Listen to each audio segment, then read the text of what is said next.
Mukitegere from today tetukabira kuba bubi tukabira kuba buki bulungi era nze nali ghetto giant mu ghetto nekati ndi RCC Kampala ki Central ekitegeeza nyambale suit nyambale saati enki enjeru katonda ye buli omu kwenya nti nze ndi byaso okuza muki mu buyayi so muganda ngale msikira ate nga ndi mukulu we ngenda mu commanding from today mu government ensonga eri eki bo abantu bade bakompeni kubibwa wola yo tukole ki tuliveko salimu fetushika machi salimu powa kiveko bwetuba nti kuwuliriza abantu bakulu bakutwala wola tuberenga tuwulirize ki government is bigger than any person in Uganda 100%. Eno government je tulimu fetulia mmere soani 2 netunywa obuje soani 3 ye depending on intelligence ze senga sapa mu ghetto kuberekizapo zenga siri RDC so ensonga eriemu njagala buli mwana yenna abeere kamu mu fango and I've taken over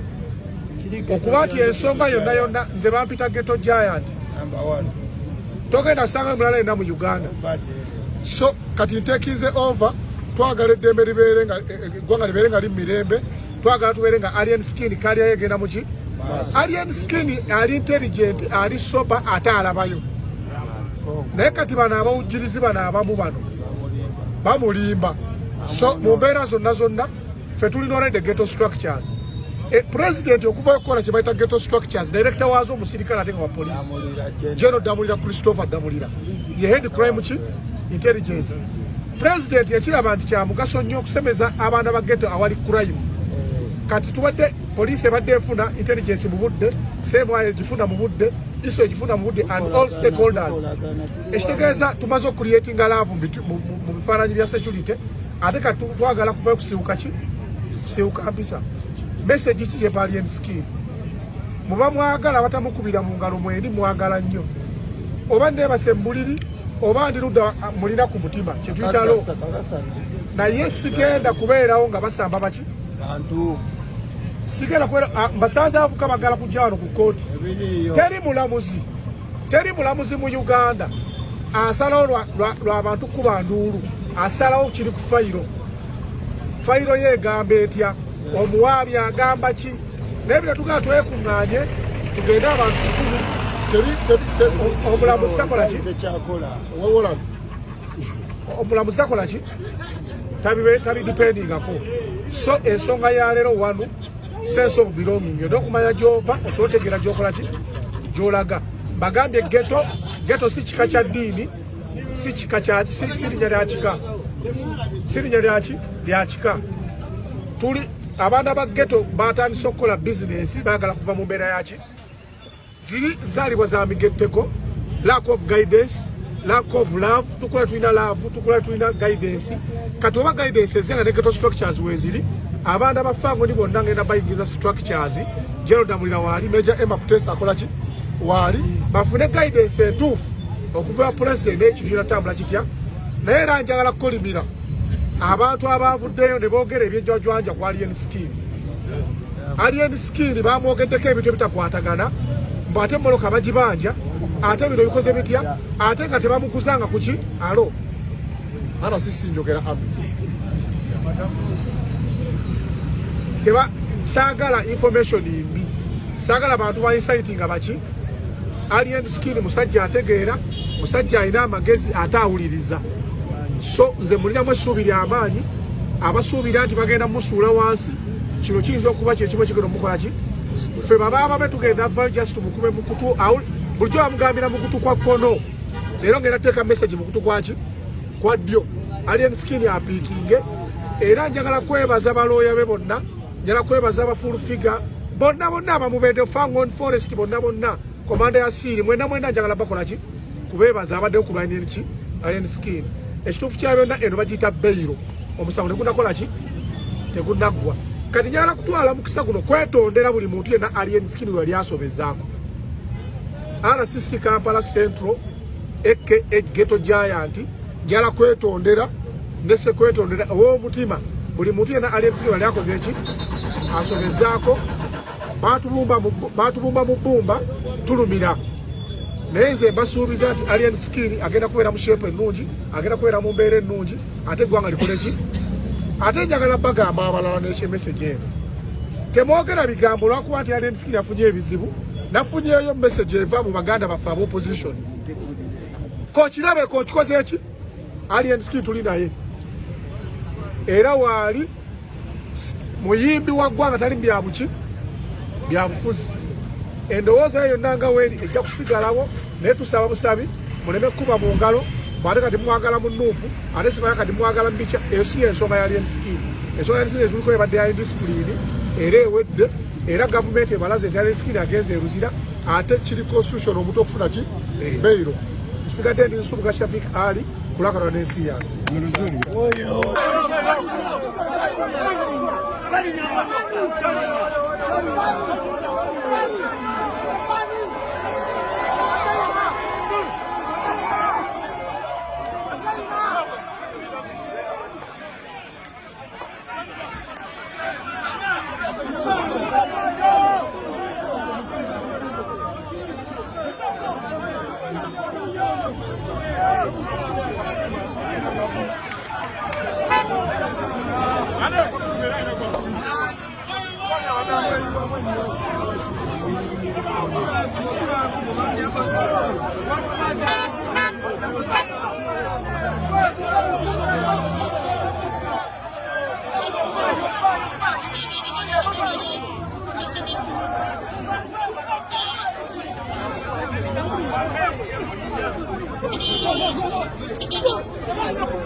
Lwaki batugoba bagala musa